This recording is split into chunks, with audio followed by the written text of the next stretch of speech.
Today's topic, safety meeting, is ladder safety. It's been a while since we've had a presentation for this, so I'm not going to go ahead and show Joe Monday or Tuesday or whoever it was.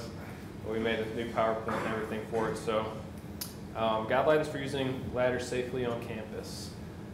Before we begin, DCS is known for being an orthodox evangelical institution, so I thought it might be valuable to reflect on the biblical usage of ladders in the Old Testament or even the New Testament. Orthodox use of ladders in the Old Testament. Jacob's ladder.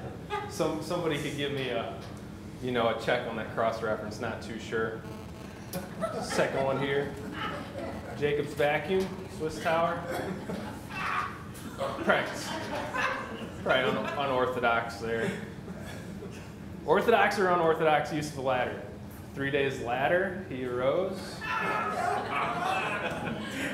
3 days later, we watched The Office. Thursday.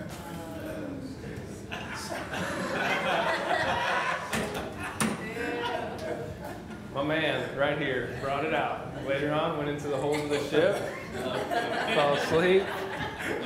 Later on, I'll go to my office. Very unorthodox use of ladders there. This is, all right, seriously, proper and improper use of ladder, guys. Let's bring it together here. Proper use of a ladder to change the light bulb. Obviously, I do that very frequently on campus here. Improper use of a ladder. Using it as a battering ram to break in Kay's car and go to Zaxby's for lunch? What? All right, seriously. That's getting out of control here. Proper and improper use of ladder. The city's fixing that problem. Are they on this one? Using ladder, get high off secondhand smoke.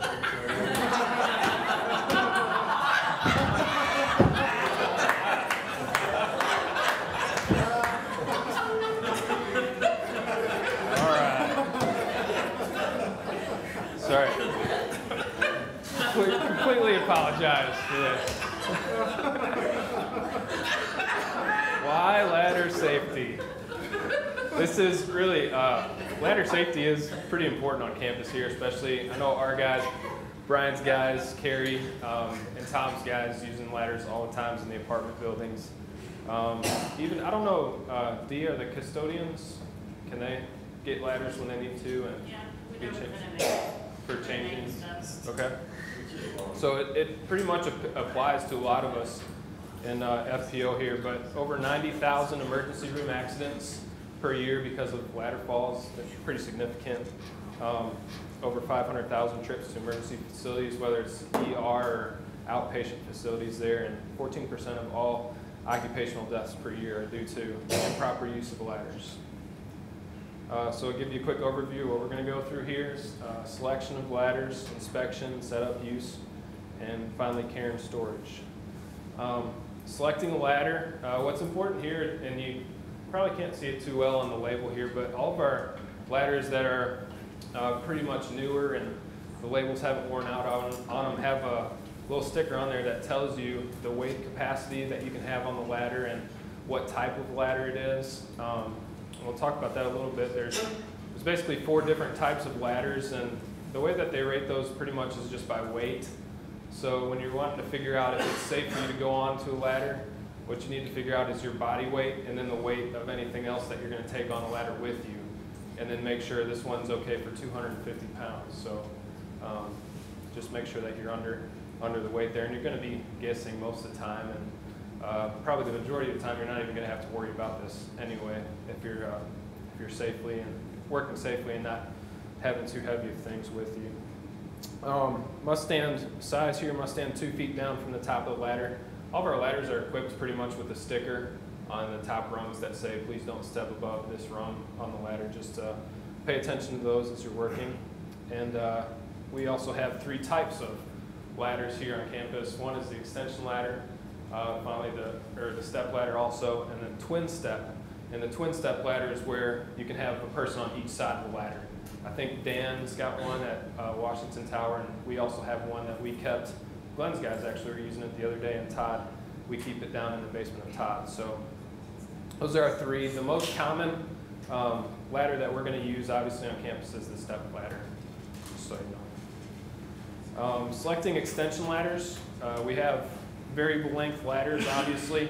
The important thing you need to know from this graph is that the higher that you need to go on your ladder, the more that you're going to have to overlap from the point where your ladder is contacting on the top, whether it's a roof, a wall, or whatever it might be. Just kind of be aware of that statistic, and always just if you're guessing on these things or if you're out there on a job, just go a little bit longer than what you think might be necessary just to be on the safe side, and use a little common sense there. Inspecting your ladder. A lot of people don't really think about it before they get on a ladder, but it really is important to look at the ladder and make sure that everything's in working condition. I've gotten on ladders before where they've been tied together with wire pretty much and broken off rungs on them. It wasn't too smart on my half. Obviously, I don't think we have anything like that on campus, but I don't think we need to go as far and say, you know, inspect the ladder up and down every time you get on it, but it'd be a good idea, at least, you know, for me, maybe weekly, to look at our ladders, and just once in a while, if you think it hasn't been used in a long time, go ahead and glance over it and look for any major cracks and splits in the wood ladders, bend and breaks in any metal ladders, areas where things might have been distorted because of weathering or heat or something like that. Important here, do not attempt to fix a broken ladder. Report it immediately to your supervisor, immediate supervisor, and mark it as broken. We definitely don't want to keep those on site here for anybody to use just by accident. So make sure you do that, and got a couple pictures. This, the orange one there is obviously a step ladder, and then just inspecting your hinges and stuff. There's a picture of the wooden ladder there. It's a very, very important thing to do. Ladder setup here. First thing I want to do is carrying your ladder to your site, wherever it might be. Extension ladders, longer ladders, you always just want to carry those parallel to the ground. Step ladders, just make sure you're carrying them in the closed position, not when they're opened up like the A-frame. Just make sure they're closed wherever you have to go. And obviously always just be cautious of your surroundings. Brian pointed out to me, we were working behind Stearns the other day, and there's electrical wiring and some issues that we had to watch out for on ladders that I mean, I would have just totally missed it, and there's this huge big electrical line. So just be aware of those things. And then finally here, use the 4-to-1 rule for setting up a ladder. And this is a picture of our extension ladder that we use. And the 4-to-1 rule is basically the higher that you go up on the wall, if you go 4 feet up, you want to go 1 feet out away from the wall. So I know Carrie and Chris were working on that one thing behind Mitchell. It's going to come into play, and you would think that it might be a little bit more, that you would want a bigger angle, I guess, against the wall, but really that it's just going to allow the ladder to kind of split out from underneath you instead. So more of an upright position is kind of what you're looking for there, but a 4-to-1 rule is a good thing to keep in mind. Just a couple other notes on ladder setup here. Place your ladder, the base of your ladder, on firm level ground. You may need to adjust legs or build up one leg if unable to stand level. We have ladders that are capable of adjusting the legs on the bottom of them. It's perfectly safe to put 2x4s or something, a big base that would raise one side of a ladder, as long as you're using your common sense and watching your environment there. Watch out for electrical wires, trees, limbs, etc. Again, just common knowledge stuff for safety here. Do not use ladders outdoor in high winds. I don't think anybody here is going to tell you, if you have a question about the winds here in Texas and going out and doing some work on high ladders, they're going to tell you, yeah, it must be done by today. We're obviously very concerned about your safety. And so if you're concerned about it, just approach your supervisor, and we'll talk about it and make sure that you're in the safest environment possible. Do not set up any ladders on movable objects. It's pretty just common sense there. And do not climb a ladder that is tilting in any way. Using ladder, this is obviously textbook form for climbing a ladder. Notice that both hands are on the side rails of the ladder, focused. The feet are in the middle position on the rungs. This is what you're looking for on ladder safety here. Do not attempt to lean on a ladder. A good rule is to to have your belt buckle, it shouldn't go to the side of the rail. It's just a good rule of thumb to keep in mind. Those didn't come out too well on the lighting here, but you can definitely see the belt buckle slid past the rail there. Not very good. And the other one here, I got Chris in a safe environment. I got Chris to demonstrate standing on the top rung of the ladder. That's definitely something that we want to stay away from at all points on campus. But you know, these demonstrations were taking place in a highly protected and safe environment, so we do not Fall protection. exactly. We're just protecting ourselves here. Do not stand on a paint shelf. I'm pretty sure the only ladders that we have on our campus with these little shelves for cans of paint or paint pans or whatever you might need them for, they're all in the paint shop. They're all on Carrie's side. So just so you're aware of that, if you grab anything from the other side of the FPO where our offices are, none of them will have that shelf on there. But don't use that to balance or to stand on at all. Those are just strictly used for tools and things that you need to take up to have up there. One person on a ladder at a time, and do not attempt to walk or reposition the ladder while on it. And basically what that means is while you're on the ladder, if you're trying to shift it over just a couple inches or a couple feet, a lot of people just shimmy it over and without coming off the ladder, moving the ladder, and then getting back on. We want you to come back off if you have to move the ladder in any certain way. It's definitely something to keep in mind. Ladder care and storage, finally. This is the section of the shop here, obviously, where we keep the ladders. And we've designated that area for a reason. It's out of the effects of weathering.